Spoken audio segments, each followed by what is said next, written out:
silaturahmi tidak terputus, pinjam dulu 100. Lihat deh. Ini dia kayaknya lagi terpuruk banget. Wah iya, sedih banget ya. Pasti dia lagi terpuruk banget. Teman-teman. Itu dia, panjang umur. Ada apa?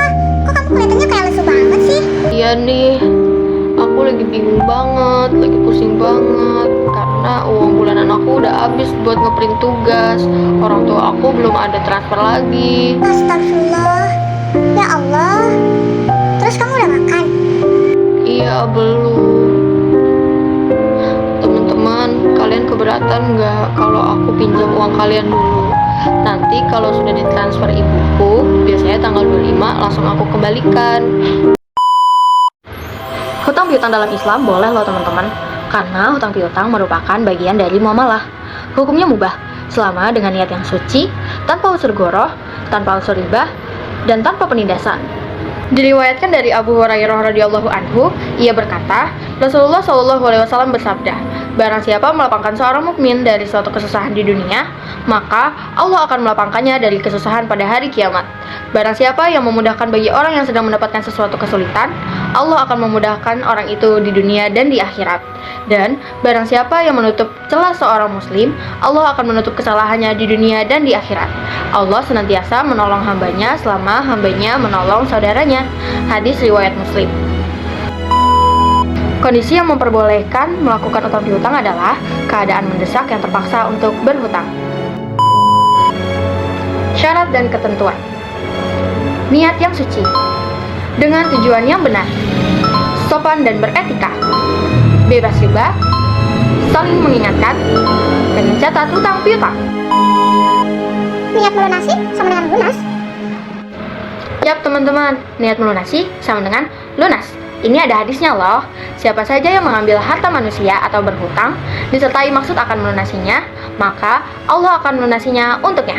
Sebaliknya, siapa saja yang mengambilnya dengan maksud merusaknya, merugikannya, dan menggelapkannya, serta tidak berniat untuk melunasinya, maka Allah akan merusak orang itu. Hadis riwayat Bukhari. Ish, sebel banget aku. Hah, kenapa?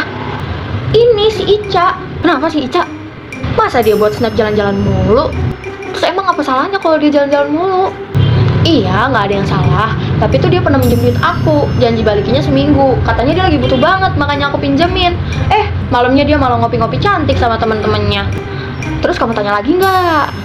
Ya enggak sih, kan dia janjinya seminggu. Tapi pas minggu kemudiannya aku tagih. Terus dia malah marah-marah. Dia bilang, uang segitu aja ditagih-tagih. Terus setelah 2 jam, dia buat snap traktir teman-temannya makan. Wah, perlu dipertanyakan tuh. Itu perlu dipertanyakan sih menurut aku. Iya, aku udah coba. Besokannya aku tanya lagi secara baik-baik, tapi dianya malah gak jawab. Besokannya aku chat-chatin lagi, tetap gak dijawab juga. Sebel aku.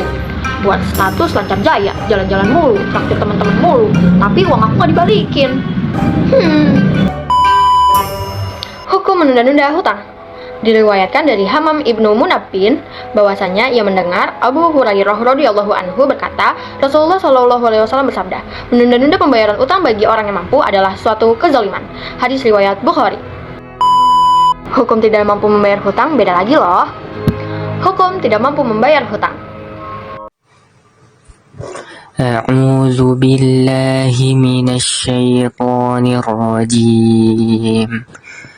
Bismillahirrahmanirrahim.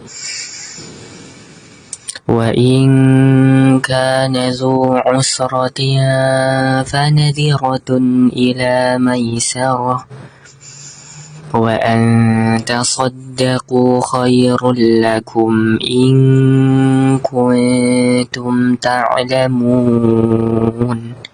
Shadaqallahul azim. Artinya, dan jika orang yang berutang itu dalam kesukaran, maka berilah ia tangguh sampai ia berkelapangan, dan menyedekahkan sebagian atau semua hutang itu lebih baik bagimu, jika kamu mengetahui. Quran Surah Al-Baqarah ayat 280. Hukum tidak melunasi hutang. Apabila penerima hutang tidak mampu melunasi hutang tersebut sampai dirinya meninggal, maka beban hutang tersebut menjadi tanggung jawab ahli warisnya. Akan tetapi, bila ahli warisnya ternyata tidak dapat membayarkan hutang tersebut, maka ahli waris harus tetap membayarkannya melalui zakat yang dikumpulkan oleh Baitul Mal. Nabi Muhammad SAW bersabda, jiwa seorang mukmin itu tergantung pada hutangnya sampai dilunasinya. Barang siapa meninggal dalam keadaan berhutang, maka tanggungankulah, tanggungan Baitul Mal melunasinya. Hadis riwayat Muslim.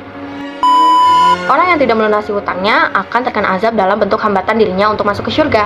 Dari Sauban radhiyallahu anhu, Nabi Muhammad SAW bersabda, barang siapa yang meninggal dalam keadaan terbebas dari 3 hal, sombong, gulul atau khianat, dan hutang, maka dia akan masuk surga. Hadis riwayat Ibnu Majah.